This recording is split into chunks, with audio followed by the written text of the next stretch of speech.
I don't think anyone's watching, but hello if you're there. Do we have anyone watching? Not yet, I don't think. You can. Have you got? You've got the Google Hangout screen up there, haven't you? You can see how many viewers are watching, bottom right. I'm just sending out the newsletter now. I don't see it. But anyone that's watching, go to the link and start asking some questions. Should we post it around Facebook? Say that again. Have you got the? Yeah, I'll share my screen. Should we post it around Facebook? Have you got the? You got the Google Hangouts screen on there? Can you see it? What do you mean? It doesn't matter. We've got a few viewers now. Free viewers. Yeah, free viewers. Ask some questions. Yeah, I can't see the total viewers on my screen. I don't know where you're looking. Okay. I used to be able to. I thought. I don't know. I think it's only if. I think it's because you created it. I think it's only if I create it. Yeah, I think that's what it is. All right. What have you been up to anyway? Just did my monthly Bitcoin and silver purchases. How much are you purchasing at the moment? I just bought I bought 26 ounces of silver, and then I bought half a Bitcoin. What's Bitcoin at now? 1,060. Do you think it's just going to keep going up? Yeah, it's gonna hit it's gonna go there into 1,500 level. It's just gonna keep going up. Yeah, I think. I haven't been putting much in actually recently. Yeah, I think. Yeah, I don't keep a lot of cash. I convert it all into Bitcoin and silver. So in your bank account, you don't have much, yeah? No, I have like $700 worth of. Well, actually, I have money in my wallet. I probably have like $900 worth of cash. That's it. Do you use credit cards? Yeah, sometimes. Yeah, I had a credit card when I was a student, for like £500, but that's it really. I've never really used them. But I've noticed actually a lot of my friends and family literally just max out on credit cards all the time. Credit's a tool. That's not how you're supposed to use credit. The credit's a good tool. For instance, if I knew something was undervalued and I really knew it, you know what I mean? Like a house, but I didn't have enough money to buy it, and then sell it to someone else. Like you don't usually have enough cash or something like that, so you can use credit in a short time to buy something that's undervalued and then flip it to someone else that's going to pay more for it. That's the best use of credit. You shouldn't buy clothes and shit on credit. You know what I mean? Yeah, for 2 minutes, mate. I'm just sorting out the newsletter. Have you bought any silver yet? No, not yet. I get some silver, my man.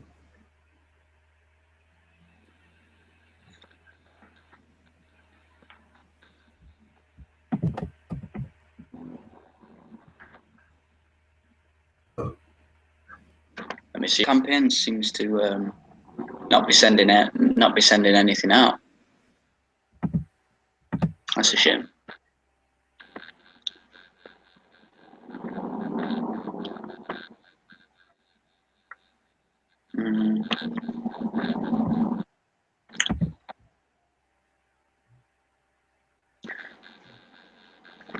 Let me see.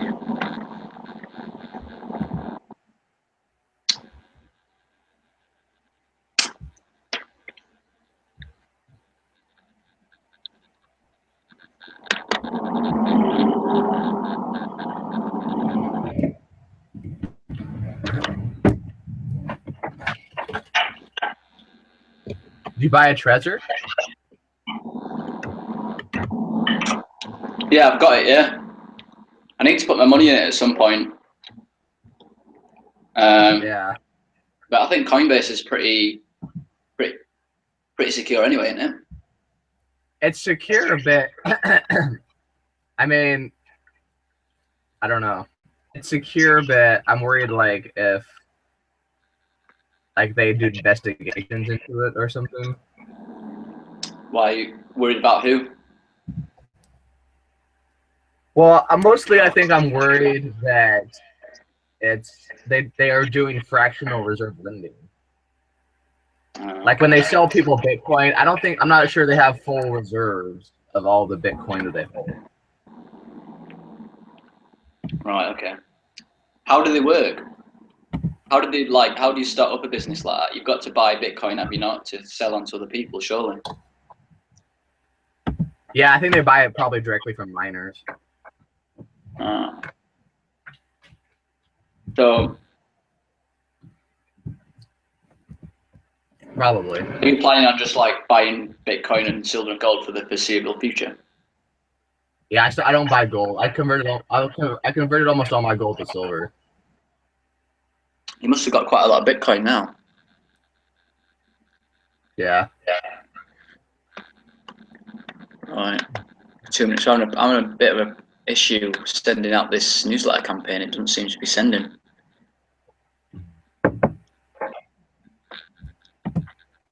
Maybe I'll just change the settings. How many people are watching? How many people do we have watching? We've had had one question so far. Okay. Maybe you should go to the if you go to the YouTube. Oh, okay. I'll go to the YouTube and you can see the questions on there. Maybe you can start answering them, and I'll just try and get this newsletter sorted. Our subscribers is not glitched anymore. It's going up again. Yeah, I've noticed. For me, it's it was stalled for a while. Yeah, I think it just glitches sometimes. But for me, it's going back up. It's at 1,500 now. So.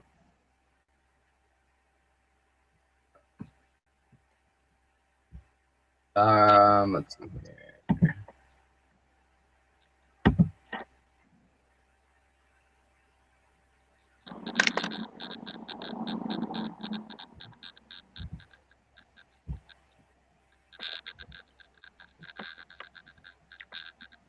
Ah, right. I know why there's a problem.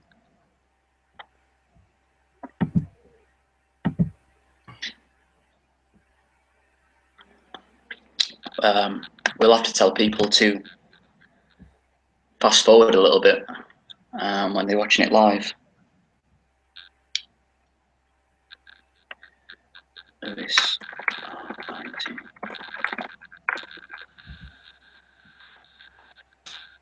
Are you on there now? Yeah, hold on one sec. I can send you a link if you want. I think I have to view it as a returning subscriber.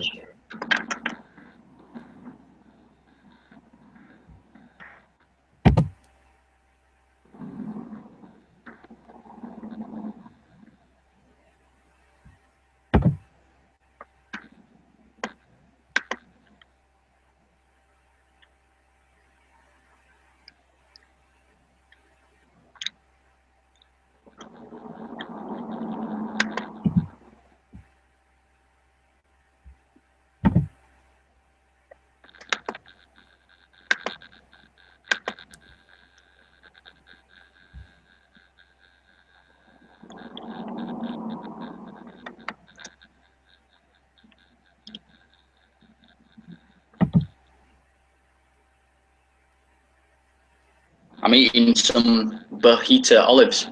Bahija. You like them? Yeah, they're salty. Yeah. Yeah, they're pretty salty. They're nice though, I like them. I love salt. I love salted, I love salted olives. So good.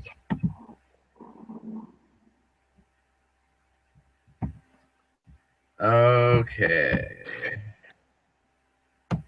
Well, we got a couple questions, but maybe we should wait a little longer. Well, I've just fixed the newsletter problem, so hopefully it's going to send out now. Okay. All right. That's good. So I know people are wondering why we're not asking questions. One of the main reasons is our newsletter list hasn't been informed yet that we're live.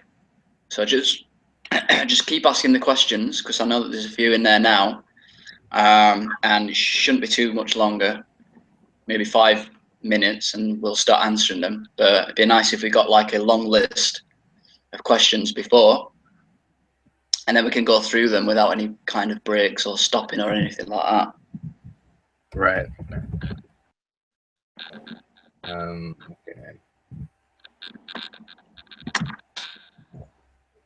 All right, give you guys an update. Things are moving forward nicely. We have a membership section going on, video course going on.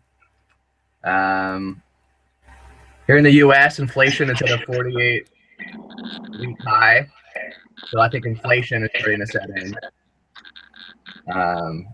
But the good guys continue to go after the pedophiles. Bitcoin has broken 1,000. So I think rough times ahead, but if you prepare accordingly, you know, it won't be too drastic. I think there will be a period of a few months where it will be quite difficult, and there'll be a little bit of society breakdown, not zombie apocalypse level. Cool. The newsletter's sending now, so that's good sign. Good. But you know, we're moving forward. All is good. I've just been out, actually. I've just done a new video in the woods. Good. About returning to the Garden of Eden. Yeah, a lot of riots going on in France. What's going off? Well, there's multiple riots going on in France. A lot of no-go zones in France. What? Today? Yeah. Oh, I've not heard about that. Yeah, it'll be worse in certain European countries. I don't think it'll be as bad in the UK. France, it'll be bad. It'll be also really bad in Sweden. Yeah, I think the reason why I don't know, Luke, is because I don't watch TV. So many times people are like, have you seen this? Well, have you seen that? Well, I don't watch TV either, but I stay informed through the internet. You know what I mean? Yeah. I'm informed with the important things. I think it is a good idea to watch the news, but you've got to watch it with some distance. It's so easy to get sucked into propaganda. I don't even have a television. No, me neither.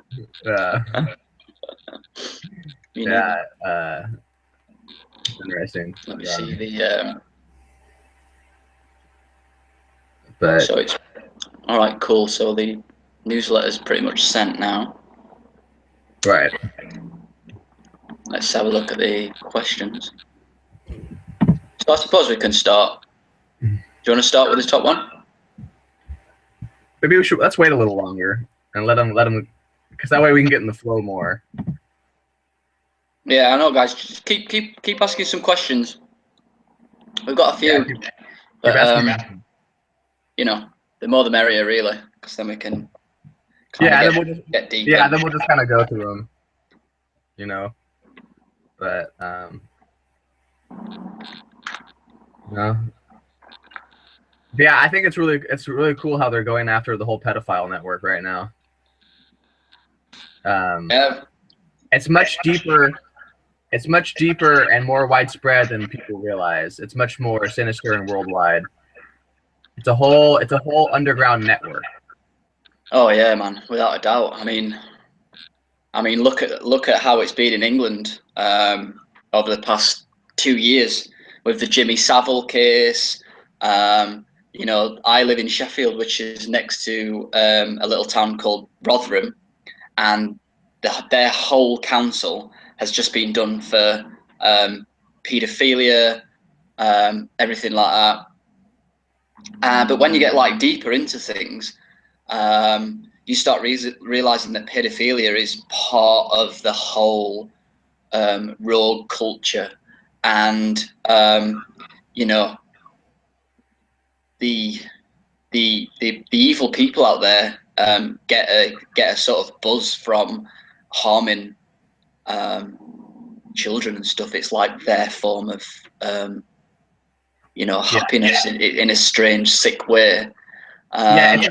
It's almost like it's an energetic thing. A lot of it is it's vampirism, so they're actually stealing the life force of the children in order to live longer lives themselves.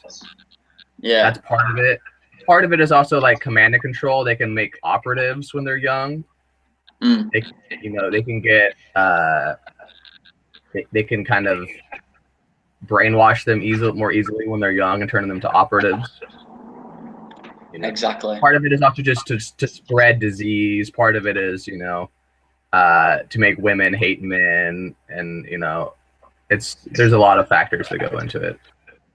Yeah, it's disgusting, and it's happening at the top levels as well. That's the thing, and people think that the people above us have got our best interests at heart, the governments, the politicians, we look up to them as figures, and you see it all over, whereby young guys like me and you, 25, 26, when we're trying to give out some information, because we haven't got that authority, it's much more difficult, whereby someone will listen to a news outlet and take it as truth without questioning it one bit. And people's alarm bells should be ringing when they see all these newspaper articles about paedophile politicians and governments in these horrible rings that they're in. And then if you want to do your own research and kind of look into it, kind of the history of all this stuff, you'll realize that it's actually rife and it's completely disgusting and unacceptable, and people need to start to realize to take control of their own circle and their own power, and stop giving their power and energy to other people, thinking that they know best. It's totally ridiculous. Right. This year is a giant shift. Like, my guidance is like very interesting right now in America is there's like a civil war in the deep state. So right now it's Trump and certain guys he's put into power, and most of the people in the FBI, like Jeff Sessions and other people, and it's against certain factions in the deep state of the U.S. government and the CIA that are like the pedophile network. And there's kind of like there's a battle for power going on in the American government. Yeah, without a doubt. Yeah, there's a battle going on in there between good and evil. It has been going on for hundreds of years, basically. But I truly think that we're winning, however, and part of this is all these arrests we're seeing within the pedophile network, and we're going to see they're going to end the market rigging with the derivative markets and all like that. They're going to pull the plug, I think. Yeah. All right. Well, I don't know. No one seems to be asking any questions, but we may as well just answer the ones that are on there now. And I think as we start answering them, more people might start asking them. Yeah. Well, we only got 8 people watching, so all right. Let's start off with. I got into nutritional balancing 1.5 years. This is from Michael Phillips. Michael Phillips, how you doing? So he got into nutritional balancing 1.5 years ago, and still has massive trouble eating the correct amount of vegetables and stay away from shit food such as restaurant food. Okay. Well, first of all, it's important to realize that the program is relative. Okay. And it is difficult to get the exact amount of vegetables that you should be eating for absolute perfection in the program. Okay. Even me personally, I don't eat as many vegetables as I should be on the program. I'll be the first to admit that. You know what I mean? It takes practice. Don't be afraid to make them tasty. And I think people sometimes they get afraid to use like sauces and stuff and like eat like stir fries with like some like for example, like stir fry with like some soy sauce. People are so scared to do the program perfectly that they're scared to like eat a stir fry with some soy sauce in it because you're not supposed to eat soy. You know what I mean? like you're better off in most cases to to get the vegetables in, even if maybe the plate, the way you're eating it isn't perfect. You know what I mean? And so don't be afraid to try to find creative ways to make them tasty. Even if it's not perfect food combining and as simple of a meal as it should be. You know what I'm saying? Um, and then realize that it's also a process. Obviously, 1.5 years isn't that long on the program. And then, and part of it is, also willpower. You got to force yourself to eat the vegetables if you don't like them. You know what I mean? Because you won't heal if you don't eat them. So you kind of have to look at it like you got to do your duty.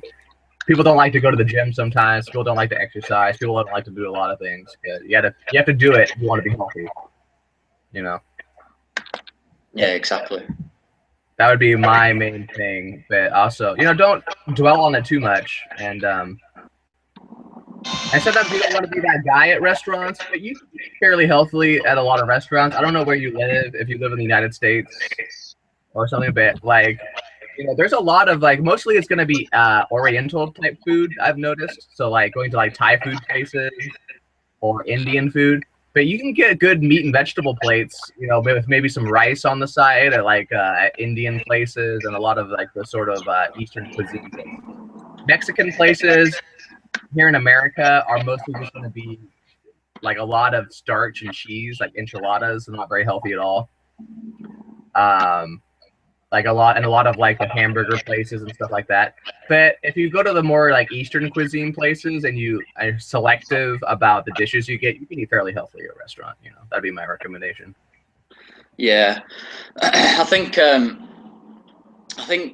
one thing to kind of realize is that we are naturally designed to eat vegetables, but the modern way of living is so full of sugar that our taste buds and our whole way of being and our friends and family just are not into eating vegetables anymore. So try and kind of realize at a deep level that we are basically designed to eat vegetables, and that's what we should be eating, and be kind of proud of that in a sense, that right. This is what we should be eating and this is what I should eat. And in the beginning, it's going to take some changes. A lot of people struggle eating vegetables in the beginning because they don't taste good for obvious reasons. Everyone's just so used to this sweet taste bud. For me, in the beginning, because I was so not used to eating vegetables, I would cook the wrong vegetables. I would, I'd put a certain vegetable in the oven and it would taste disgusting, and I'd put another one in the steamer and it'd taste horrible. So it took me a good few months to actually realize what vegetables was good to eat in certain ways and what times they was good to eat. And you get it to a point where you realize there's a certain kind of time or a certain way to cook a certain vegetable, and you really can feel the taste, and it really suits you a lot. Now, again, if we was living the life that we should live, like a hunter-gatherer lifestyle or a tribal lifestyle, which is what we should really be living, that's why we're having so many problems, then a lot of the time we would literally be sitting around eating, cooking, eating. And I know Dr. Wilson kind of recommends a lot of vegetables, but in reality, we'd just be pretty much eating, playing, hunting all day if we lived in a good environment.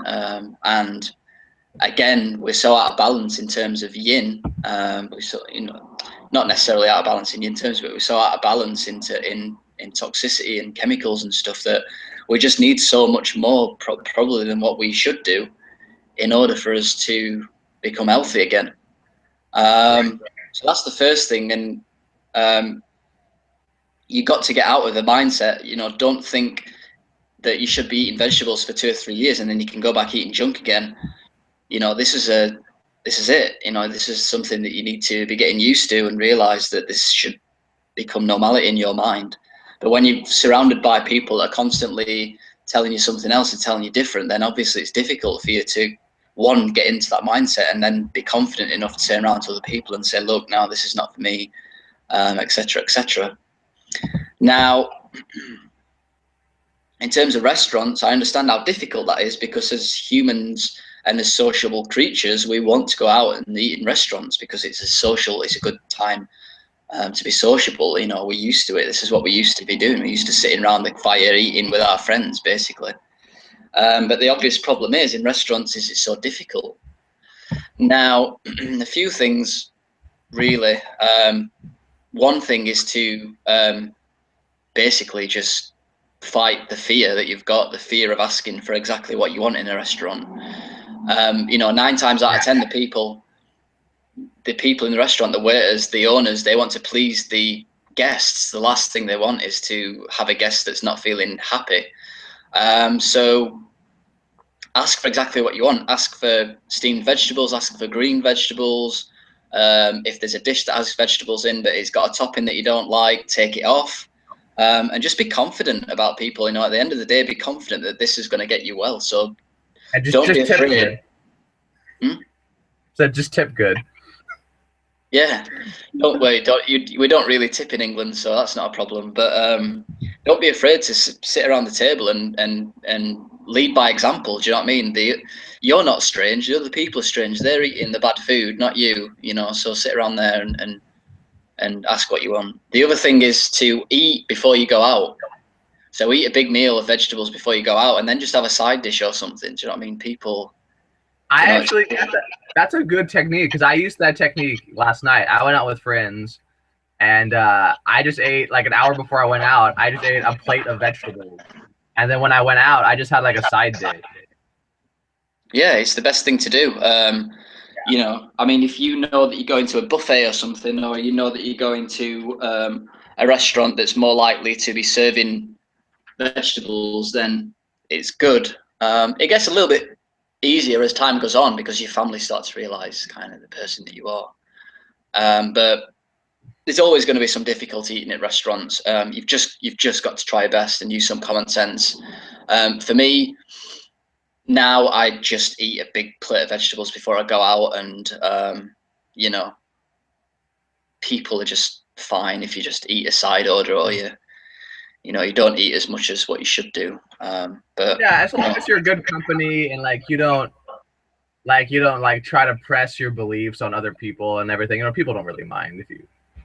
No, people don't mind. People are not as bad as you expect. And if people do say, you know, oh, why are you not eating this? Why are you not eating that? It's usually because of their own insecurities. They're trying to make you feel bad because they know in reality you're doing something good. So their own insecurities are wanting to pull you down. Right. Because they know at a deep level that what you're doing is actually good, and people don't actually like that, believe it or not. So, and it takes time. It's slowly over the years. You have to realize that the bodies are at a certain frequency, and vegetables are another frequency. And most people's bodies aren't like the vibration of vegetables. They're more like most people I'm around, their vibration is more like mac and cheese. You know what I mean? And so vegetables don't feel good sometimes in the beginning, because it's like you have to force yourself to become more like vegetables, basically. Yeah, exactly. All right, cool. It's almost as if external influence is making my appetite stay away from vegetables. Again, it's programming. You're so programmed. Right. You're so incredibly programmed to not eat vegetables that you've got to, you know, you've got to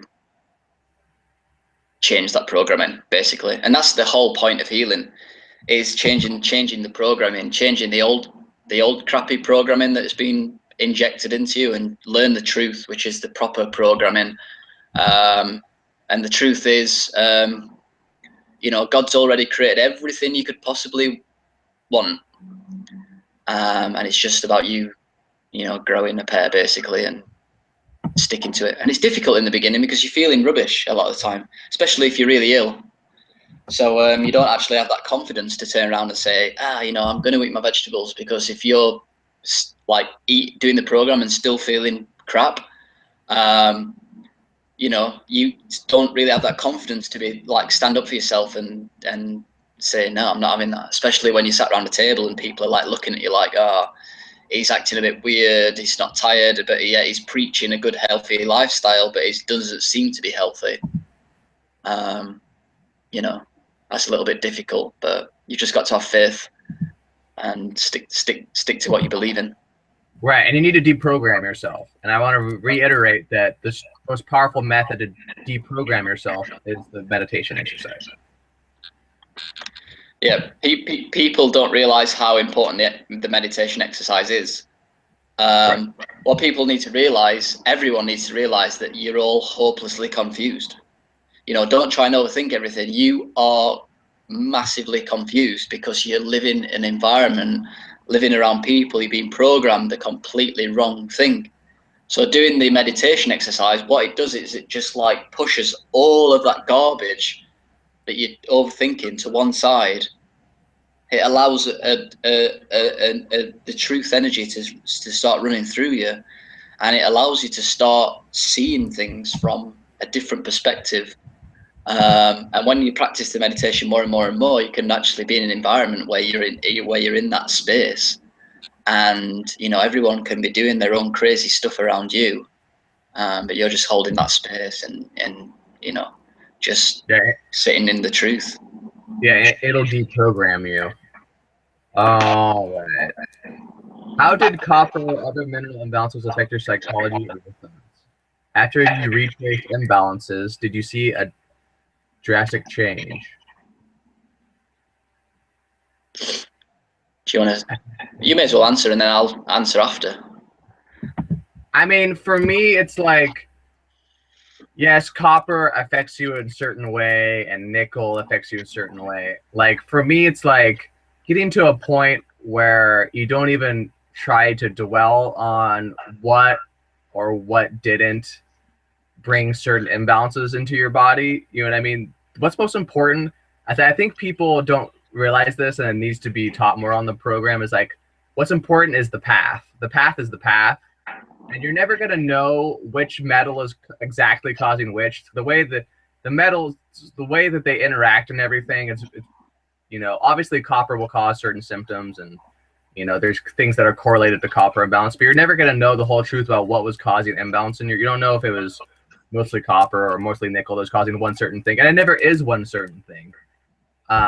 So for me, what was most important was the path. And then if you're on the path, whatever needs to come out will come out in time as you're on the path, if that makes sense.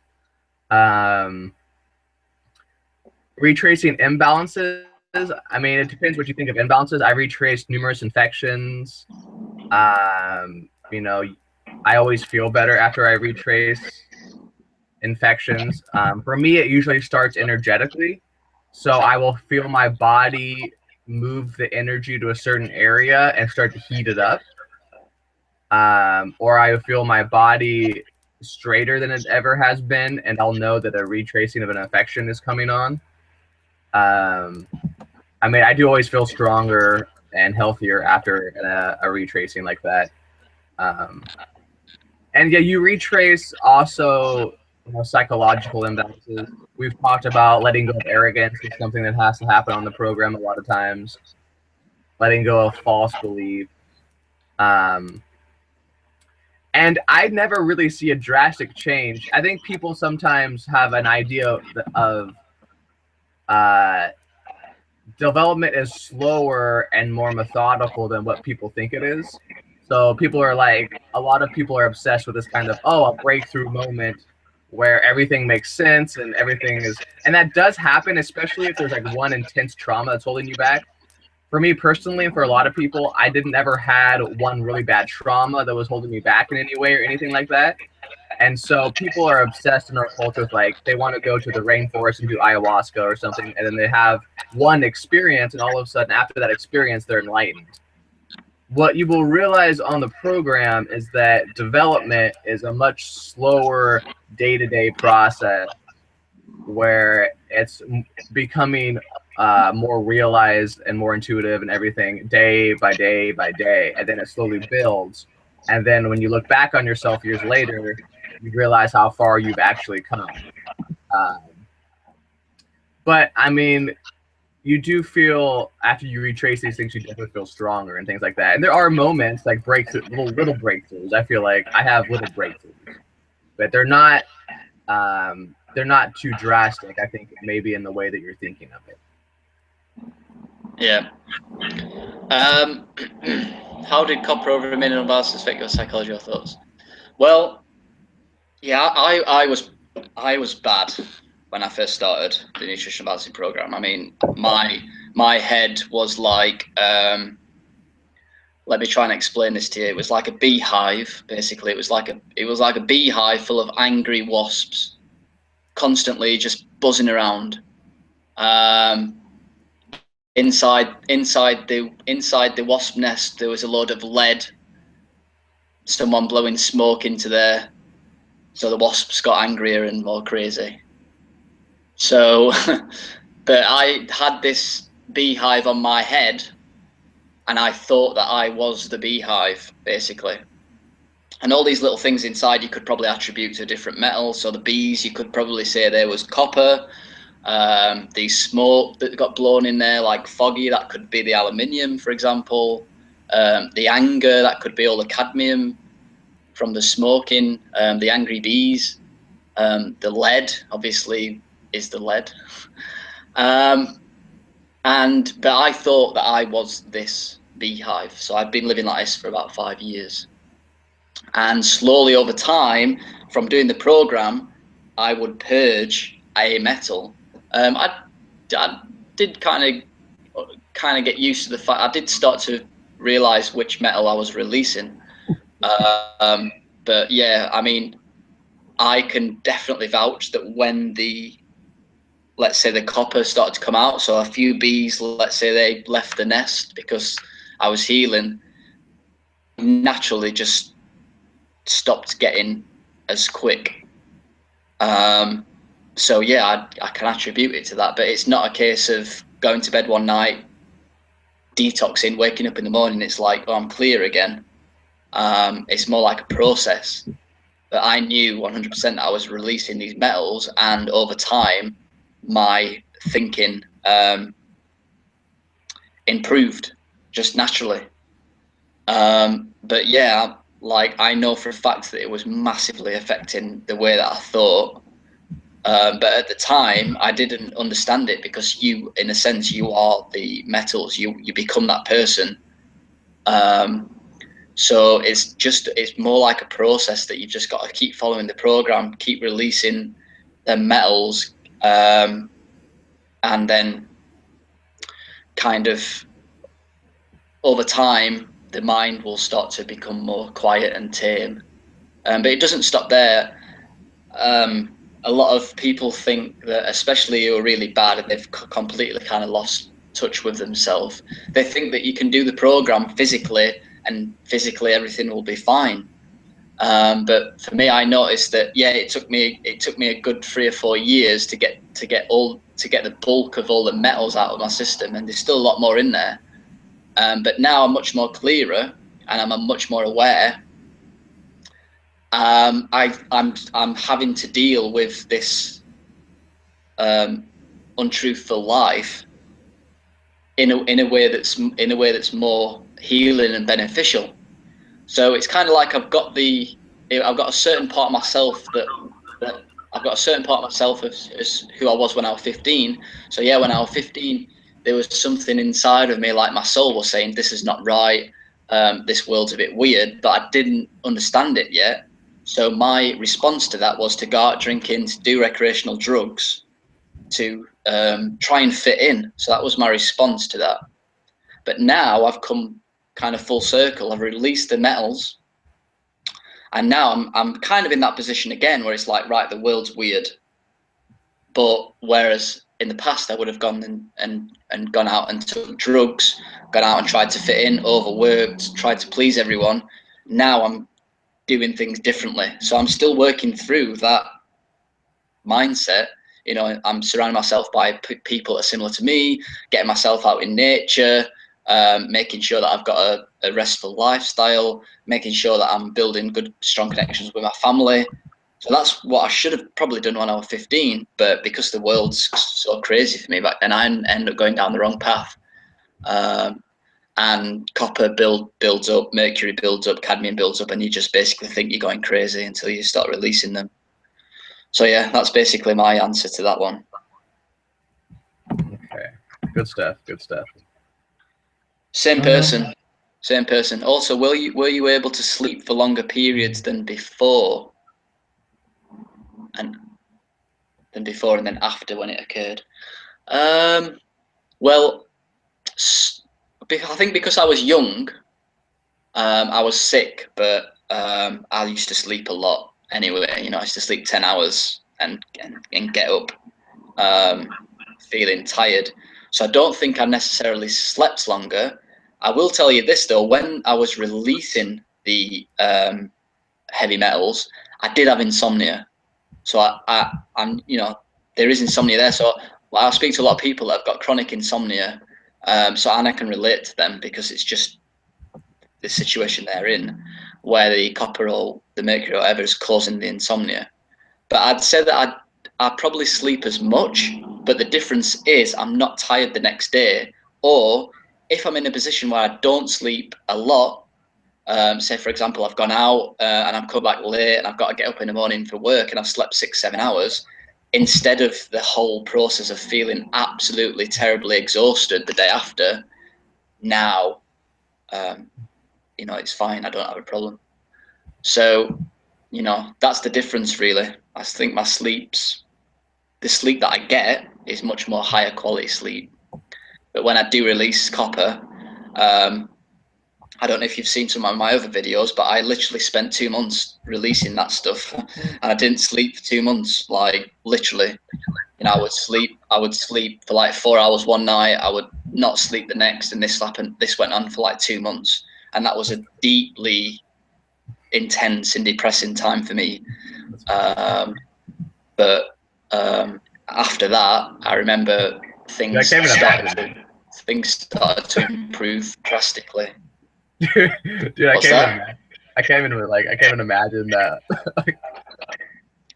Nah, you can't imagine it. And a lot of people go through this on the program, and you know, I know that I say it a lot on the podcasts and I speak about it a lot, but I know people don't really understand what happened, and you know, and this is what copper can do to you if it's so intense in the body. There comes a time where the body just goes, right, I'm done, boom, and then it's like, you know, it can get intense, and a lot of people think, you know, a lot of people blame it on the program, or like I've had people blame me, you know, like as if like I'm trying to kill them or something, and it's like nah, I'm helping you out. You need to go through this process.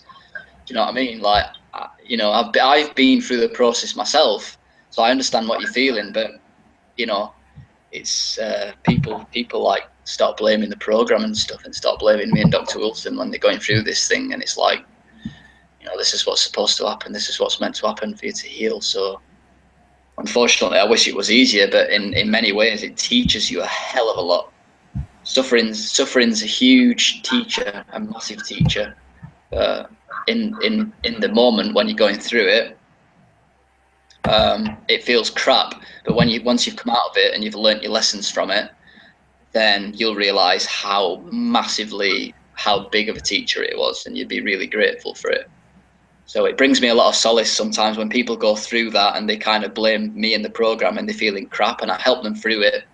And then afterwards, they'll actually turn around and say, Lewis, I'm so sorry for saying them bad things. I'm so sorry for what I did. I'm so sorry for putting you down or whatever.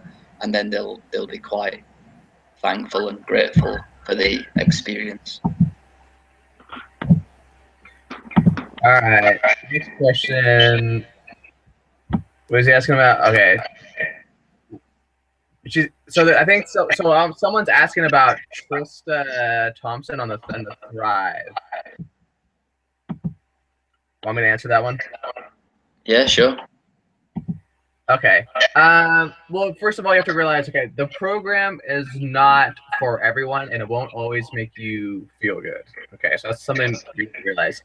Now, I could go off the program, and I could take Thrive supplements, and I could drink coffee, and all this stuff, and I could work 12-hour days. So that would be very successful. So you have to ask yourself what you want out of life. Okay. Do you want to go through a period of not feeling good in order to go through development and reach your full potential in the way that we present it? Or do you want to live a more sort of ordinary life and have a, go through that sort of process? Some souls actually don't want, I don't think, are meant to go through development on planet Earth as much as others. You have to ask yourself what you want. Are you willing to suffer in order to achieve what it is we are describing? Okay, so that's up to you. I also want you to understand that Trista is sick. Okay, I know it kind of sounds harsh and stuff like that, but Trista is sick. She made certain decisions early in her life, and I don't know, maybe in past lives, I don't know. But you really have to realize that it's almost like with weightlifting. Okay, so people say squatting weight is bad for you. The exercise isn't bad for you. It's that your body's fucked up, and when you squat improperly, okay, it's hurting your body. Okay, so the same is true with the program. It's not the program. It's Trista. Okay, so Trista was having to go through that in order to develop. Okay, that was part of her karmic requirement. Does that make sense? Okay. And the Thrive supplements, and I have nothing against the Thrive supplements, but they're not causing development. They're not bouncing the body in the same way that we are. There's somewhat, it's just a form of stimulating the body. It's a much cleaner and natural way to stimulate the body and have good energy compared to other ways. For example, I would say that the Thrive supplements that they use on the arm are probably better than stimulating yourself with like espresso drinks all day or something like that. You know what I mean? I don't think that their supplements are severely toxic or anything like that. I do think that they're yin, which is a problem, but the supplements that they use aren't going to cause development, and they're just a way to kind of have, good, almost caffeine-like energy, steady in a steady dosage throughout the day. So again, you have to ask yourself what you want. Are you willing? Now, you may not have to go through as a karmic requirement as Trista does, and feel as awful as long as I think that she had to feel awful. But that is a requirement for some people, so you have to ask yourself what you're willing to go through, what you want out of life. I don't think either path is necessarily good or bad, but you have to ask yourself what you want and understand that it's not the program, it's Trista, and it's something that she had to go through, and she's not as well and healthy perhaps as her social media posts would seem like. It's very easy to fool people when you put out a meme on social media and say, hey, look at me, I'm bright, healthy, and happy. Okay, this is not the truth. Okay, the people that are actually like that don't tend to present themselves like that. Okay, so. Yeah, can you hear me all right? Yes, I can hear you. Yeah, just having a few problems with the mic. All right, yeah, so I'm pretty, I don't really want to speak about someone else on air, on live, but I think it's important because it kind of put a bit of a ripple through the community. And it definitely went for me because I feel Trista's pain in a lot of ways because I have also had a lot of problems. And for everyone who's interested, I'm actually in 4 lows now at the moment. I've been in 4 lows for 3 months.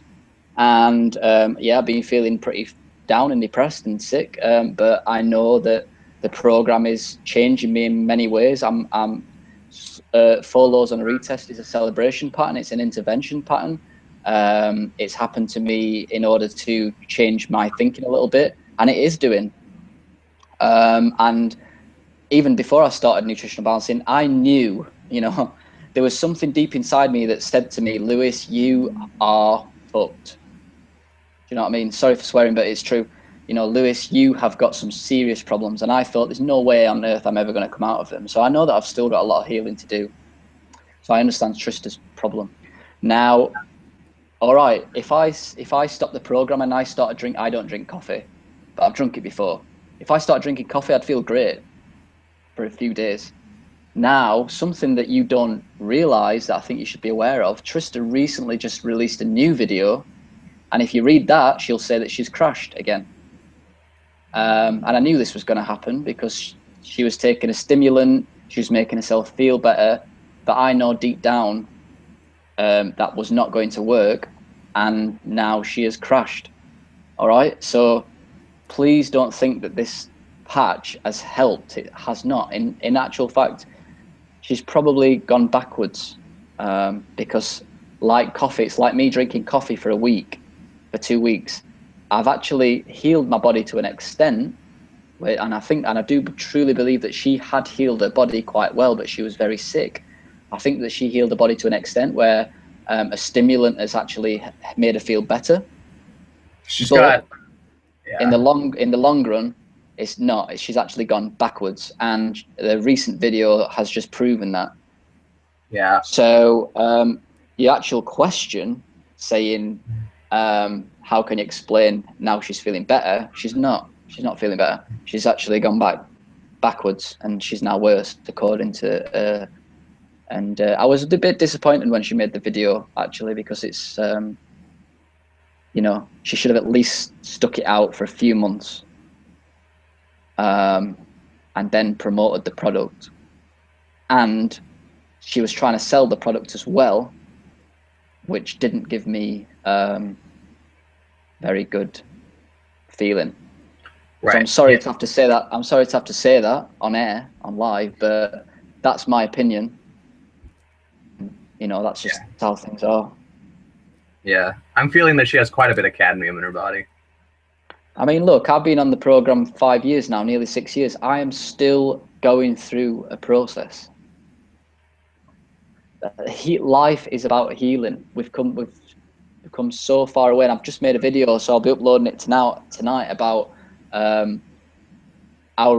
how we've removed ourselves from the Garden of Eden. We are so far removed from how we should be, and especially if you've literally, as soon as you're born with all these toxic metals, and you're eating crap, your lifestyle's rubbish, your parents don't understand how to love you, you've gone through life, you've gone through school in the sausage factory, crap, and it's going to take you a long time to deal with it. You know what I mean? Maybe even a decade. For me, I personally think it's probably going to take me a decade before I wake up every single day and I'm feeling all right. And even then, it's going to take me a while to, you know, to develop. Development takes a whole life, basically, you know. So yeah, that's basically it, really. That's my ideas. But we're running out of questions. No one's asking questions. I was gonna kind of give a reading on Trista, but I don't know if it'd be appropriate. I don't think it'd be appropriate for me to tune to her. No, it'll you know, it's cool. I mean, when you've been feeling that crap for a few years, and you do have glimpses of like enlightenment, not enlightenment, but glimpses of like heaven. And then you go down in the dip again, and then you come up again, and then you're in a dip again, and you're feeling sorry for yourself, and you just want to kind of fit in. Right. You know, you are looking for that magic potion sometimes. There's been loads of times on the program when I'm just like, God, send me some magic beans for me to just get better, and it's not like that. But you realize the process of sticking to the program, dealing with past things, dealing with past emotions, that's so much more important to learn and to become wise. Because, I mean, really, what do you want to do? Do you just want to have a magic pill and run around happy and be unwise and teach people to, you know, to go and wear a patch all day? What are you going to do? Put a patch on a kid when they're born? And you know, that's the truth. Nah, it's absolute bullshit. I think that the patch, though, to me, is a very interesting way of introducing nutrients into the body. I could see a situation where you have a patch that's using nutritional balancing supplements in order to balance the NAK ratio and the oxidation rate at a lower dosage throughout the day transdermally. That's an interesting subject matter. Yeah, without a doubt. And the thing is, with a Thrive patch, you got to realize that this this patch is it MLM? So let's put it this way, right? Me and Luke have created this amazing patch that cures people. Would my heart, would my soul want to set up a pyramid scheme to go and sell this product and make me a big, fat, wealthy man on top of the pyramid? Nah, not so ever. And even if I bought the product and it started working for me, I wouldn't straight away go and tell the world and try and sell it to people. Do you understand what I mean? Because that just totally goes away from the whole point, you know. I mean, the reason why me and you do these live Q&As, we're not trying to sell anyone something. We feel like we've got some truth to share, so we're going to share it, you know. Yeah. So I understand that I can sound harsh sometimes, but I mean, I have, you know, I love Trista and I do have empathy for her, but I don't have sympathy for her. It's very important that you understand that. Maybe that's a flaw in me, I don't know, but I don't feel bad for her. You know what I mean? That is a product of her choices in an earlier time. You know what I mean? Yeah. Yeah. So Trista, I love you. We love you. But that's just Trista was actually one of my very first clients. She lived here. She lived 15 minutes away from me. Did you know that? All right. Yeah, really? Cool. Yeah, I literally drove to her house for our consultation. All right. Yeah, sweet. I wish sometimes that I could do one-on-one consultations with people, but difficult sometimes. People are asking me to do it. I mean, in-person consultations aren't always that much better, but yeah, they're kind of nice in a lot of ways. Yeah. You know. Yeah. All right. Cool. There's no real. The force she has. Hmm? Straight from the force she has. Oh man, yeah. It's I don't know. It's I remember watching the video and thinking, is she right? Do you know what I mean? Have I been missing something for the past 5 years? You know. Really? Well, no. You know, when it comes from a practitioner, you listen to it more, don't you? It's like, what is this magical thing? But then you delve a little bit deep. Yeah, then you delve a little bit. Then you delve a little bit deeper, and it's like, man. Practitioners are sick as well. Yeah, man. Yeah, we're not. Yeah, a lot of people feel that like me and you are kind of angels or gods walking on the earth. It's like, no, me and Luke are our own stuff still, but we're just kind of, you know, lucky. You know, we're just kind of lucky that we've been through a lot of crap already for the past 5 years, and like my job now is to help people deal with the crap that I used to be in. Do you know what I mean? But I'm not like a guru. I don't know all the answers yet, and I'm definitely still healing. You know, I'm in a relationship with a girl that's really, you know, I used to be a very self-centered person 2 years ago before I met my girlfriend, and I thought I knew. Well, I didn't think I knew everything, but I thought I knew a lot. You know, I knew this about nutrition balancing. I know this about meditation. I feel energy, blah blah blah. But then I got into a relationship, and it's like for the past 2 years, it's just been like, whoa, like a big realizing how selfish I am as a person, living with another human being, but still doing the program, still keeping up with your energy, learning to say no, because it's so much difficult saying no, especially when you're in a relationship and you're wanting to go to restaurants, you're wanting to have sex a lot, and the whole process of me learning how to learning how to do my nutrition balancing business, but at the same time rest. Like it's just a massive process for me, and I don't feel like I've got to a point necessarily where I can give, where I'm confident about the advice that I give on relationships. You know, I feel like I've got a lot of knowledge on relationships and I can give out a lot of information, but it's a little bit like what we were saying to before. It's not like I got into a relationship after 3 months, I'm going to start making a video about it, telling everyone that I'm a guru in relationships. It's like, nah. It's like maybe in a year or two when I've kind of ironed a few things out in my relationships, I will probably make a video on how to be in a relationship and do nutrition balancing at the same time. Right. It's like, at the moment, yeah, I just don't feel like I've dealt with that fully. And I think I'm guilty of that sometimes. I get ahead of myself. It's kind of like Gary Vaynerchuk talks about, like, you know, he's like a business guru. Like he didn't make anything about business for like 13 years. He just shut up and worked and built a business for 13 years before he did any of this. You know what I mean? It's the kind of thing like he talks about. It's like you have to do it beforehand. I'm still learning lessons too. My body continues to straighten out more and more. My development this last month has been very interesting. Whenever I move energy downwards, I feel like I'm tuning in. It's very interesting. I don't know. I feel like I'm becoming like, I don't know how to describe it.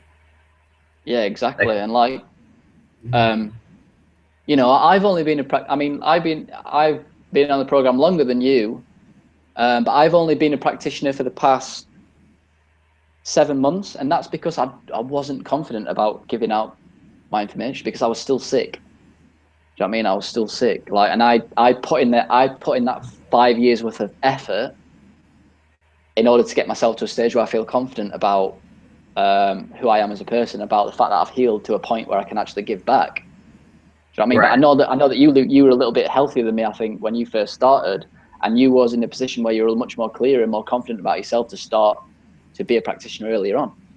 So although I've been on the program longer than you, you've got much more experience than me, just because of your history. But same for you with finance and stuff. I mean, you've put in the effort to learn about money, to learn about finances, and now you're giving back. Now, I've only just started getting into that, mainly through you. Now, I don't feel confident about making videos and giving out information on Bitcoin and finance and money because I don't feel like I'm at that level yet. So you've got to put in the effort. And it's just like anything. It's like a flower. You know what I mean? You don't plant a flower in the garden and it flowers overnight. It takes a few months and a few years in order for it to flourish. So everything takes time and patience. The change that I'm going through, and wanting to share with people, I go through cycle, wanting to share financial stuff, is I can tune to people more so than ever before. Does that make sense? I can scan more than ever before. When I move energy downwards, I feel like I'm tuning in and I can scan people at a deeper level than it's an interesting, it's not like full-blown telepathy, but yeah, you just understand. But it's like I'm starting to understand the basics of tuning in. It's very, very strange. It's an interesting, I don't know. And I think a lot of it's to do with experience. I used to always think, how do other people think like that? I don't understand, for example, how a guy could pick up a girl, because I was just so fogged out. But all this experience that I've had with healing and stuff, and I've worked through my own mental processes and my own insecurities. Now I can speak to another person or look at another person or see how another person's being, and I know exactly what they're going through, what they're thinking to a certain extent. Do you know what I mean? And I think that's the type of tuning in, like a guidance that you can't really get from anything else. So it's interesting, definitely. Yeah, it's strange. I feel it comes in I don't know. It's strange. It's like a feeling. Yeah, I know what you mean. But you can't explain these things without doing the program. It's just it's like an intuition. Just gets stronger and stronger and stronger. So, all right, cool. Do you have any more questions? Kind of. Hey, Lewis, you saved my life. Watch with your video on Visual Snow. Cool. So you watched my video on Visual Snow, and then you went with another practitioner, eh? Sweet. I'm curious how much fat is best for a slow oxidizer. Dr. Wilson's info on that isn't very clear to me. I get that it's 5% by volume, a teaspoon, a tablespoon of butter on my vegetables. For me, I just have around 1 tablespoon per day when I'm a slow oxidizer. I don't know if you're similar, Luke. I probably a little more than I should. To me, if you eat 1 to 2 tablespoons, the difference between the 1 tablespoon and the 2 tablespoons, or even maybe 3 tablespoons, is not even close to the most important aspect of the program, I don't think. No. I mean, when I was a fast oxidizer, I used to have 1 tablespoon with every meal, and then maybe a bit of butter and stuff. But when you're a slow oxidizer, if you're more connected with your body, if you tune into your body, And the more it takes a bit of practice and experience, but you'll realize that the more fat that you eat, they're actually more lethargic that you are. But when you're a fast oxidizer, that becomes the opposite. So you're so anxious, you're so like wound up and tensed up and paranoid that it's like, oh my God, I want to eat more oil and more fat to slow myself down. I mean, when I moved into 4 lows 3 months back, my oxidation weight went up to slightly fast. And I absolutely hate being in 4 lows, and I couldn't sleep. And I used to wake up in the middle of the night and literally not wake up. I used to get up at like 2 or 3 a.m. because I haven't slept, go into the kitchen, and I would literally chug a big mouthful of olive oil, and within 15 minutes I would fall asleep again. But if I was to do that when I was a slow oxidizer, I would just be on the couch all day, you know. So you can kind of understand then how it works. So like maybe 1 tablespoon a day for a slow oxidizer is fine. But if you're having 1 tablespoon every meal for a fast oxidizer, which is about right, then you've got enough oil to slow you down. But yeah, a little tiny bit of butter on every meal shouldn't be too bad. Yeah, and I feel like a little bit of fat per meal can help absorb nutrients. So just like a little bit of oil, a little bit of butter. Yeah. But yeah, you feel your way into it. But they're the general ideas. I think did you ever go through dreams from decades ago, old friends and places? Not really. I remember it in my meditation. I would I would kind of go back in time a little bit and see how I was like when I was a child, and how that could have potentially changed the way that I thought. So I used to get flashbacks of when I used to play semi-professional football, and that was quite an intense. I didn't really enjoy football. I kind of did it. I kind of got pushed into it through my parents because they wanted me to play it, and it was very popular. So again, I was confused as a child because I'm like, my soul's saying this is crap, but my mind's saying you need to enjoy football because football's good and everyone likes playing it, etc., etc.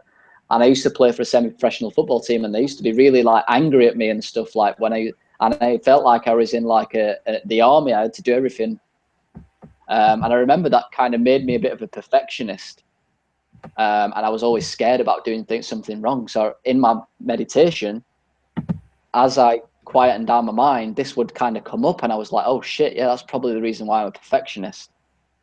And then other things would come up where I would see how I treated my mother maybe in the past. So I wouldn't say necessarily dreams, but definitely like moments in my meditation where things would come up, and for me to be like, oh right, yeah, that's probably the reason why I was this. In terms of dreams, mainly dreams are strange. I don't dreams kind of come up. That's why there's a whole big area of dream psychology and what dreams mean and stuff. For me, I mean, sometimes when I'm detoxing, I'll get like really bad negative dreams with like demons and horrible stuff. It happened to me a couple of nights back actually, where I was obviously detoxing and I had some like dark dreams, and I don't really try and think about them too much. I just try and let them pass. Sometimes I have dreams about how I treat certain people, but never really a dream that's kind of come up that I remembered from decades ago. I'm not sure what you mean. Maybe you have experienced it, but it wouldn't surprise me. Yeah, I've never had like a lot of past things. Maybe some things about my mother, like a little bit. I've had like spiritual experiences, I feel like, where I had like guidance in a dream or something like I think we talked about earlier, like one of the first dreams I ever had after doing the meditation was like I just fell into like an ocean of like ether. Talked about that one before. I had another dream on the program where I was just like sitting and talking to an old man for like 4 hours. And we just like, he was like taught me stuff. I don't remember what he said or what he taught me, but he just like taught me stuff for like 4 hours, I felt like. Yeah, I've had some weird dreams like that as well. Yeah, and then like maybe like some stuff with my mother, like for me it was like the dreams of my mother were actually sexual. Okay, I don't have a problem talking about that. So it's like one of the things like that was it Freud talks about. It's like, what is it, the Oedipus complex? You want to sleep with your mother and kill your father when you're a boy. And so Something like that, yeah. So a lot of times, like, there's a lot of like there can be like weird energy in the house, and then the boy, like in his subconscious, uh, you know, there's like sexual tension between him and his mother that has to be overcome. Preferably, it's not so much of an issue because if the mother was like, I would say like more spiritually advanced and obviously know to do the pushing exercise and stuff like that, so that never arose as much. Same thing with the father, obviously. So I have had like sexual dreams that came up about my mother actually, um, which was it's an interesting sort of experience, and kind of like letting that go, I guess. Some people need to forgive their father more or things like that. For me, it was like I never quite had the feminine energy as a boy that I should have had, like unconditional, like feminine love. And I think that manifested itself sometimes in my relationships. Like I would push too hard in relationships because I was looking for like a feminine connection, like feminine love, and I was wanting it too much instead of just being okay with that. But I think that also everything in life is to learn a lesson, and then the lesson I also learned because of that. It made me strong because I became more dependent on quote unquote the father energy, and that's one of the reasons why I was able to do the meditation exercise powerfully right away. It's because I had already kind of come in contact with the father energy because I had to. It's like you go through a phase as a boy, and then as a man you kind of become more in touch with the father energy because you don't need that feminine love as much as when you were a boy in order to build your ego. Exactly. 2 minutes. I've just I've just knocked off the YouTube video. No worries. But yeah. All right, cool. Let's see, a few more. Amber, I think my first question was missed the 9th post. Let me see. 1, 2, 3, 4. Oh, Lewis, I'm curious how long you were on your program before your adrenals went into the resting phase and you experienced long-term fatigue while healing. Pretty quick, I think. I think on my second test I was in parasympathetic, so yeah, I went in maybe a month or two, but then I came out again. So I've been in sympathetic dominance actually for quite a long time, mainly because of my personality. The main reason why I've been in sympathetic dominance for so long is because I have trouble understanding society. But I'm starting to realize that the reason why I don't understand society is because it's complete rubbish. So that's helping me a lot. Word. Yeah, I think for 4 years, pretty much every test was sympathetic dominance, and that was the main reason, because I was trying to fit in. But especially these past 4 months, the 4 laws is definitely teaching me about that. So yeah, these past few weeks, I've just completely turned my back on a lot of society, to be honest, and stopped trying to fit in. But yeah, in the beginning, I think I just collapsed. I'm not sure what it was. I think it was the influx of minerals, and yeah, I just collapsed. So again, a lot of people think that they can start the program and boom, overnight, they're going to feel better. A lot of people message me after a week or two saying, "Oh, I've got this problem, I've got that problem," and I can sense a bit of like, not anger, but disappointment, because they feel like they've been duped or something into starting something that's making them feel worse. And it's like, yeah, you're probably going to be feeling bad in the beginning for a while. Some people, especially, until you can get out of that dip. But yeah, I probably probably a month or two when I kind of went straight into it. Cool.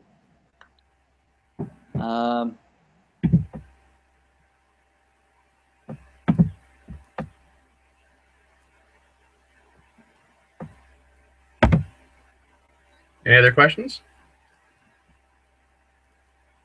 Yeah, I don't know about this one. I think it's referring to something we were speaking about, but I saw a study on calcium supplement on PubMed. This study said it, so it must be referring to something else. Asking calcium supplements is not just a waste of time, it could be harmful. The extra calcium doesn't go to strengthen the bones, but instead can build up in the arteries, causing heart disease. Or causing kidney stones. I think you need to realize that calcium is extremely important, but only on certain hair mineral analysis results. A lot of people, the reason why they get problems with kidney stones and stuff is because, and heart disease is because they've actually got a lot of bio unavailable calcium. So they're actually, they actually need good quality calcium that's more available. But at the same time, they're so weakened by you know, their mineral patterns and sympathetic dominance, etc., that they end up getting kidney stones and stuff. So actually, calcium supplementation done properly with the nutritional balancing program is very, very, very beneficial. But if you're just supplementing calcium and you're not dealing with the underlying problems, then yeah, you could probably create more bio unavailable calcium, which causes things like kidney stones and gallstones. So you know, and so you got to be. This is where obviously becoming a practitioner helps, because you learn about all this stuff and you learn about the truth about, do you know what I mean? Yeah, for sure. And you have to realize on a biochemical level, you know, what's happening. So the main cause of aging is calcification of the body. And so what happens is in your body, calcium precipitates out of your bones and into your blood, right? And then part of going into slow oxidation and having a sluggish thyroid and sluggish adrenals is basically that the body is not as able to basically take calcium out of solution, right? That's why slow oxidation, if you look at a hair test, calcium, magnesium are higher. So calcium is usually high. So the hair is an excretory tissue. And so the reason why calcium is so high is because calcium is actually leaching out of the bones and the structure of the body, and it's going into the excretory tissues, it's going into the tissues, right? This is why when people age, you know, your brain becomes less malleable and your tissues, you get arthritis, and everything becomes more stiff. This is actually slow calcification of the body, okay? And so that's what they're kind of describing. Now, a calcium supplement, it's not going to directly cause more calcification of the body, right? Because what's happening, as you lose that calcium out of your bones and into the tissues, you actually need to replace it, okay? And so the goal is you really need to increase your oxidation rate and heal your adrenals and thyroid so you can reverse the process of calcification of the body and actually remove calcium out of solution, if that makes sense. That's what's happening kind of on a biochemical level. Cool. All right, I think a couple more. There's only 2 more left anyway, and I think they're mainly for me to answer because they're to do with visual snow. Did your visual snow lift with one detox reaction, or was it a slow process? Slow process. I didn't wake up. There was one time when I actually dumped a lot of copper, and the next day my visual snow disappeared, but then it came back gradually. So yeah, more of a slow process. Nothing ever lifts with one detox, I don't think. It's a gradual journey. It's a gradual process, and so it should be. You know, so it should be. We live in a quick world, thinking things are going to be quick, and in order to do things properly, patiently, persistently, deeply, things take time, basically. Just another one that I got through WhatsApp. Oh, that's cool. How are you getting them through WhatsApp? How does that work? Oh, it's just one of my clients. I says, "Do you have any questions and stuff?" Oh, nice. So he asked it through here. And again, it's to do with visual snow. So I've got a feeling of heat and fog and visual snow and thinking so fast that your brain is like an engine and will burn. This has happened for 2.5 years. Is there a time when everything cools down and the fog is gone because of removing metals? I understand that development is a process, and I'm not sure what he said, but yeah. Again, it's a process. It's important to realize that although visual snow is coupled alongside things like brain fog and quick thinking, it is kind of a separate symptom as well. So, I do believe visual snow is a copper problem, and my heavy thinking, what I was talking about before on the podcast, was mainly due to the copper imbalance and the intensity of copper. So again, the brain fog for me was more to do with things like hyperglycemia. I had a heavy candida problem, parasite problem. So again, over time that reduced and came down. So that's where the brain fog comes into it. And the visual snow, I truly believe that the visual snow is caused by copper that's lodged inside the back of the brain. But it's deep inside the brain, so it's going to take some time and effort to get out of there. And so yeah, it is a process. You'll generally find that things start slowing down. Usually you'll find that your parents will realize that you're different. You'll actually wake up one day and realize, yeah, I am actually a lot different to what I used to be. I used to be very snappy at people. I used to forget things all the time. I used to not be present. And now, actually, when I think about it, it's like, yeah, I don't snap anymore. I'm quite calm when I'm in like heated situations. I don't forget things as much as what I used to do. So yeah, it's a process. It's all a big process. All a big process. A big process. I think there's one more question, Luke, that you can answer. Moss, what is it? What do you guys use for cooking your vegetables? I heard stainless steel could leach some metals. What do you think about it? I don't think there's a problem with stainless steel. I basically exclusively use stainless steel. I don't think there's an issue with stainless steel at all. No. And even if it is, it's stainless steel. And so if you're getting a little bit of stainless steel into your body, it's not really like a toxin as much as other metals, if that makes sense. It's like your body has no real use for stainless steel. Okay, so it's going to come out of your body pretty quickly. So I see it as a non-issue. Yeah, me too. I don't see. I think there's a lot worse. I've never really seen any problems with it. Just obviously make sure you get what you pay for as well. If you get a good quality stainless steel pan, it's going to be made with much better quality stainless steel. You can get like cheap, crappy stuff these days that is probably going to leach a lot more than other stuff. Right. But you should try using a pressure cooker, which will cook the vegetables much quicker. So you're not leaving the vegetables on a steamer for 10, 20, 30 minutes. Pressure cooking will take 5-7 minutes and you're done, basically.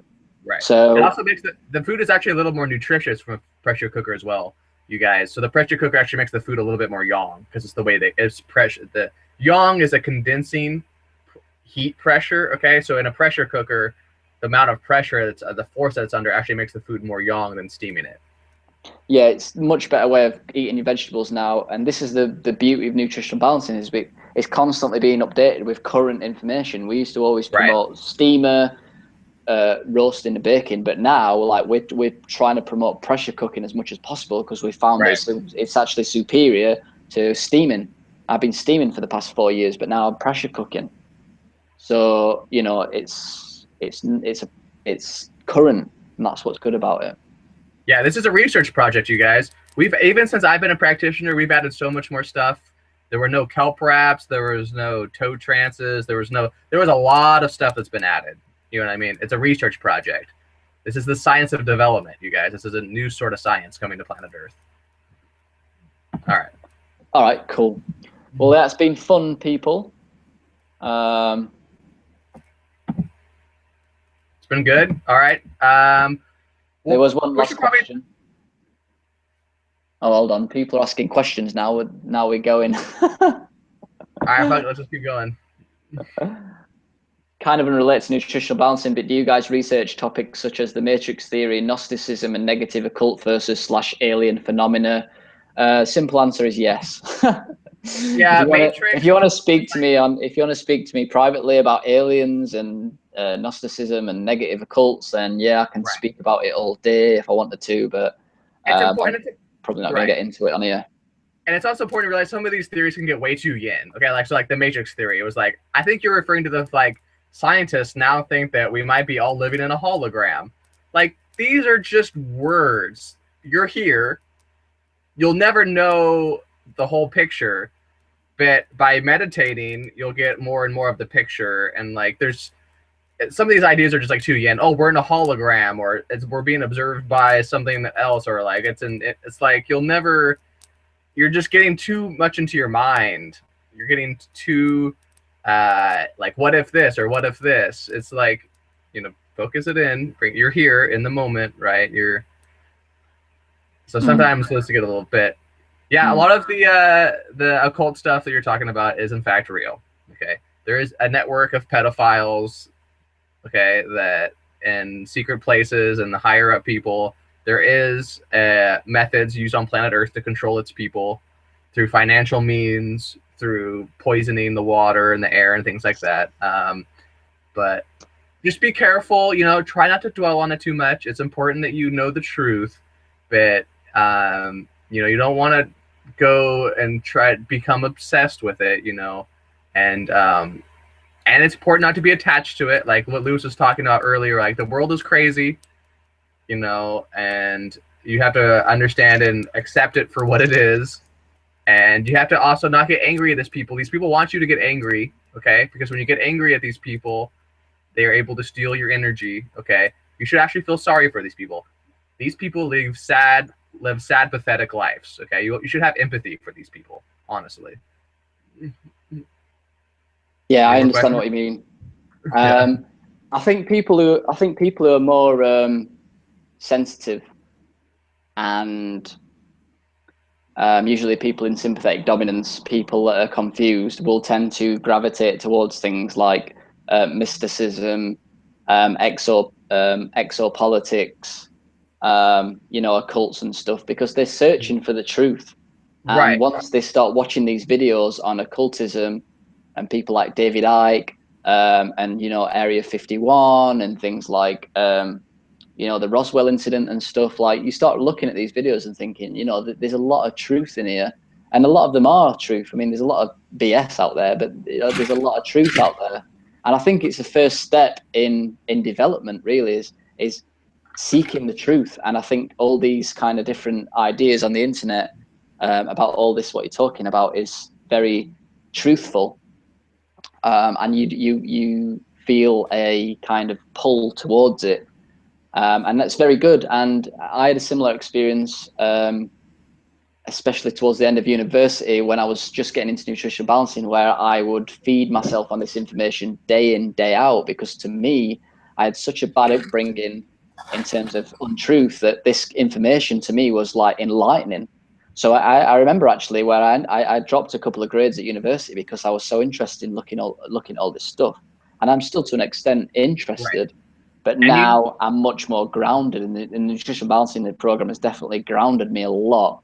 And yeah, I'm obviously still interested in it, but I don't kind of obsess about it as much as what I used to. Now I much more prefer doing the program, grounding myself, cultivating good quality relationships, getting out in nature. So it's kind of a progression.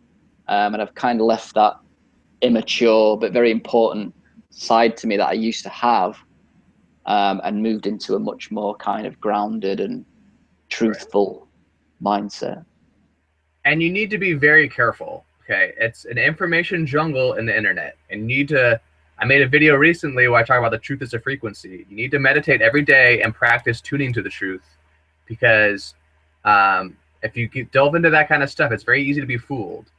For example, flat earth theory, okay? My guidance is actually that flat earth theory is a psyop from the bad guys, and it's actually a controlled opposition for people like me and you that want to delve more into the truth, and it's a way to control a segment of the population that are more likely to believe something like that. So something like flat earth theory, and there's a lot of stuff like that where it's a way to spread misinformation to people that are more likely to try to question everything, okay?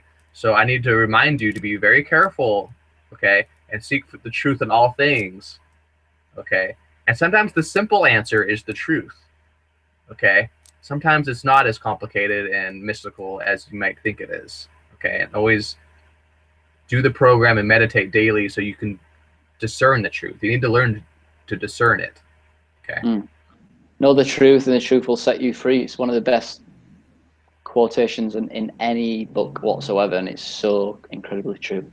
All right, cool. I'm just going to answer this one last question for one of my new clients, Barbara. Glad that you could make it on here, Barbara. And she's just asked us, do either of you juice?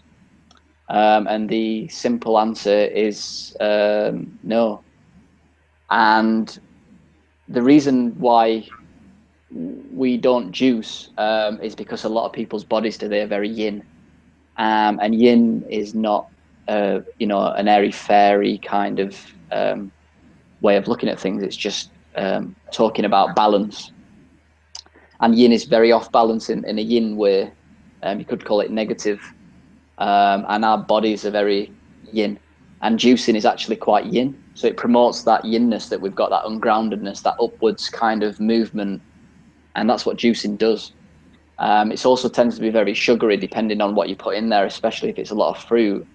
And a lot of people today have hyperglycemia and, pre-diabetics. So in actually ingesting juice just kind of promotes that hyperglycemic tendency a lot as well, which isn't very good. Now, we did recommend some, and I know it's an exception to the rule, but we did recommend carrot juice, a small amount of carrot juice every day. Unfortunately, recently we've found out that carrots are starting to become toxic, which is obviously bad news because I used to love carrot juice, although it's a nightmare to clean up when you've juiced. Yeah, but so we're trying to stay away from carrot juice at the moment. The reason why we used to like carrot juice is because it was highly mineralized, and it has a lot of good bioavailable calcium. So it was a slight exception to the rule. So we did kind of allow that. We do actually allow wheatgrass juice still.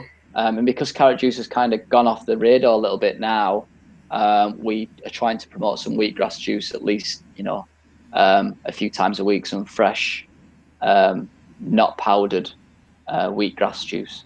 Right. So all in all, we like to stay away from juices, just cooked vegetables, stick to the program. Right. And it's, I always try to tell people it's all relative. Okay. So still at this time, a little bit of carrot juice, it's not that bad. Okay. Drinking some carrot juice is not as bad as eating a Snickers bar. If you need a little bit of sugar, you need something a little bit sweet, and you're struggling with that, it's better that you drink some carrot juice. That's still a healthy alternative compared to a lot of other things. Although it is best that you eliminate all juices except for maybe like some wheatgrass juice from your diet. Okay, just keep in mind, it's all somewhat relative. All right, cool. All right, guys. Well, thanks for the people that have logged in and asked questions. We do genuinely like to answer questions, and I've got to admit it's been a little bit tricky getting a lot of questions out of people. I sent a newsletter that goes out to a few hundred people and didn't really get any questions back. And would have loved to answer some more questions on the live chat. But what we're going to do is this is going to go onto our YouTube channel. So if you've listened to it this far, if you want to ask more questions in the comments box, at least next time we come around to doing live Q&A, we're going to have a bunch of questions pre-prepared that we can go through, which stops people, listening without much going off for the first 10-15 minutes. And then obviously when we go live, we can start asking more questions. Anyone that wants more information, obviously me and Luke are nutritional balancing practitioners. It gets obviously much more in depth than that. If you go to our website, www.deephealingspace.com, you can get in touch with us there. We've also got a membership and a video course, which is very, very cheap, very good value for money that you can start and buy and work through the nutritional balancing course. Please subscribe to our YouTube channel. The more subscribers we get, the more opportunity we get to get seen throughout YouTube if you enjoy listening to what we've got to say. And yeah, that's everything. So thanks for listening. See you guys. See you later.